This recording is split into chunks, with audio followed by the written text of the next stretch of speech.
As some school districts see summer record school enrollment, several parents have contacted the News 4 Tucson investigators with concerns over unlocked doors in unsecured classrooms. So when it comes to summer security, what's being done? Rebecca Taylor gets answers in tonight's News 4 Tucson investigation. Some parents and teachers tell us they want to see more physical barriers installed. Others want more security enforcement. It doesn't hurt, in my opinion, to see more in the way of physical security. At our grandson's school, they have just heightened the security door. I do think that the solution is not to turn schools into fortresses. The Tucson Unified School District plans to spend nearly $400,000 per year on 8 additional school safety employees starting this fall. It was just voted on and approved Tuesday night by its governing board. But when it comes to summer security, some parents feel not enough is being done right now and reached out to the News 4 Tucson investigators. Walter writes, I just discovered that many of our elementary schools in TUSD have doors unlocked and unsecured during the school days. This is really a very dangerous situation, especially in light of the shootings in Texas. I discussed this with TUSD security and they acknowledge this, but stated that every night an officer goes to each school and makes sure every door is locked for the night, but not for the daytime when our kids are there. Unbelievable. What is TUSD doing? Not protecting our kids with something as simple as keeping doors locked during the time school is in session. We asked TUSD Superintendent Dr. Gabriel Trujillo and his administrative team for answers over a Zoom interview. Are these statements accurate, and what's your response? So thank you, Rebecca. I think you can go to any school in Pima County and find a door open and find a gate open. And what I'm going to ask these parents is to give us an opportunity.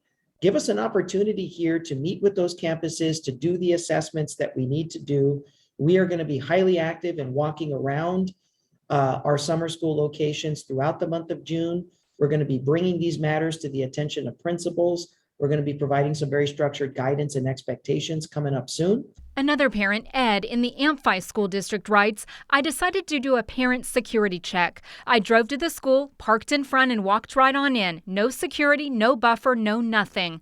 My first thought was, wasn't this tragedy enough to alert a security environment now? While I walked in, there was a teacher behind the front desk, and I introduced myself and shared with her that I was there doing a security check, nothing more.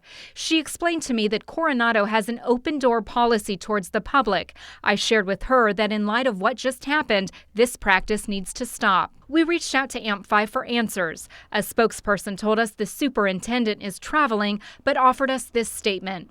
Amphitheater schools do not have an open door policy for the public. We used bond funding several years ago to secure our campuses with single point of entry fencing in accordance with FBI and Secret Service school security recommendations.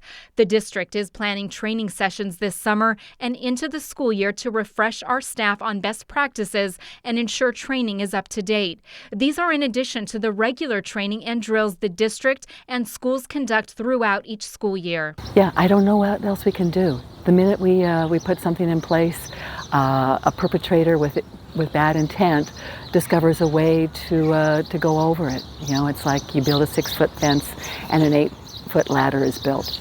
I don't know what the answer is.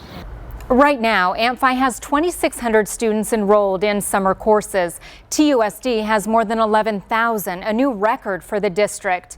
Dr. Trujillo attributes it to credit deficiency due to remote learning and an eagerness to return to in-person instruction. Also, he says more teachers took on summer school assignments this year to earn extra money due to rising inflation.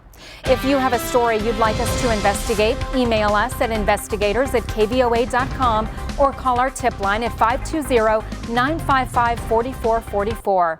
Rebecca Taylor, News 4 Tucson.